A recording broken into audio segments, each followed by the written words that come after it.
एक बार की बात है, सुषमा अपने पूरे परिवार के साथ खुशी खुशी मोहन नगर में रहती थी। उसकी 2 बहुएं थी, पल्लवी और शिवानी।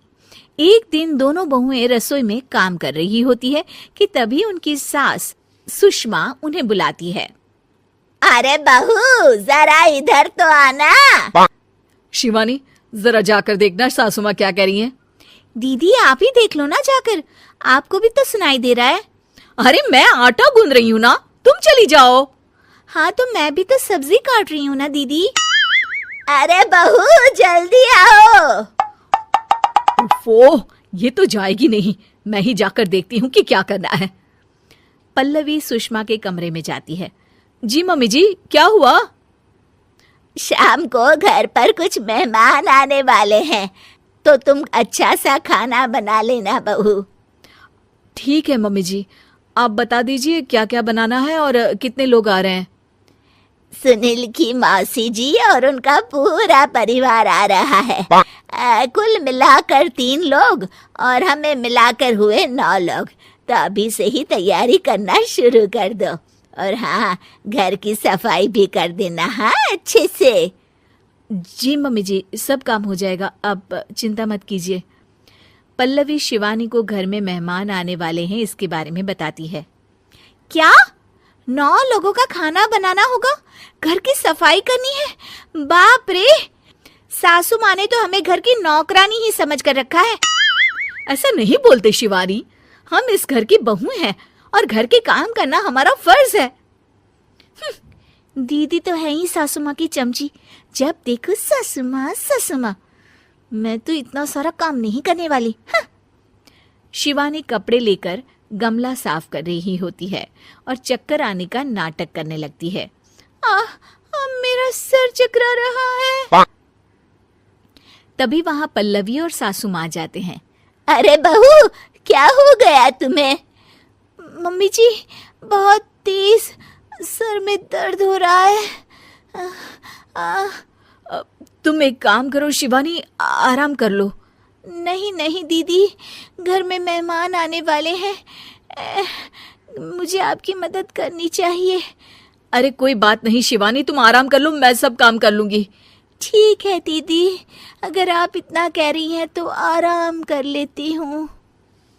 शिवानी आराम से अपने कमरे में मैगजीन पढ़ रही होती है। इसे कहते हैं आराम की जिंदगी। इतना सारा काम। चलो सारा काम खत्म हो गया, शिवानी को देख आती हूँ। शिवानी अपने कमरे में ईयरफोन में गाने सुनते सुनते सो जाती है और उसके साइड में मैगजीन भी रखी होती है। पल्लवी वहां आ जाती है और वो सब देखती है। ओहो, तो मतलब सब काम चोरी का बहाना था। अभी बताती हूँ इसको। घर का सारा काम मुझे करना पड़ा और ये महारानी यहाँ मैगजीन पढ़ रही है, गाने सुन रही है। पल्लवी रसोई से एक प्लेट और चम्मच लेकर आती है और शिवानी को थाली बजाकर उठाने लगती है। शिवानी अचानक से उठती है। उठ गई महारानी, गाने भी सुन लिए, मैगजीन भी पढ़ ली। तुम तो बहुत बड़ी झूठी निकली शिवानी। तुमने सर दर्द का बहाना बनाया ताकि काम करने से बच सको। हाँ बनाया बहाना, तो क्या करती, इतने सारे काम करती। मुझे कोई शौक नहीं है चापलूसी का। क्या चापलूसी? तुम्हें लगता है कि मैं सारे काम चापलूसी के लिए कर रही हूँ? और नहीं तो क्या। तभी वहां सासू माँ आ जाती हैं। अरे बहू, वो लोग बस आने ही वाले हैं, तुम तैयारियां कर लो। जी सासू माँ, तुझे तो मैं बाद में देखती हूँ। सब खाना खाने बैठते हैं और खाना शुरू करते हैं। तभी सुनील की मौसी बोलती है। वाह भाई वाह, खाना तो बहुत ही अच्छा बना है सुषमा जी, एक एक चीज में क्या स्वाद है। ये सुनकर शिवानी मुंह बना लेती है। उसे अपनी जेठानी की इतनी तारीफ रास नहीं आती। आपकी बहुएं तो बहुत ही अच्छा खाना बनाती हैं। हाँ, बनाती तो दोनों ही अच्छा है, पर आज ना ये सारा खाना बड़ी बहू ने बनाया है। छोटी बहू की तबीयत ठीक नहीं थी, सो इसलिए। मानना पड़ेगा सुषमा जी, आपकी बड़ी बहू तो बहुत ही गुणवान है। पल्लवी की तारीफ सुनकर शिवानी को जलन होती है। पल्लवी ये सुनकर खुश हो जाती है और शिवानी की तरफ देखकर उसे चिढ़ाती है। कुछ देर बाद मेहमानों के जाने का वक्त हो जाता है।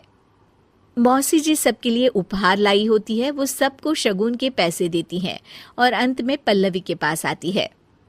तुम्हारे लिए शगुन का लिफाफा तो है ही, पर बहू तुम्हें एक और उपहार भी मिलेगा इतना अच्छा खाना बनाने के लिए।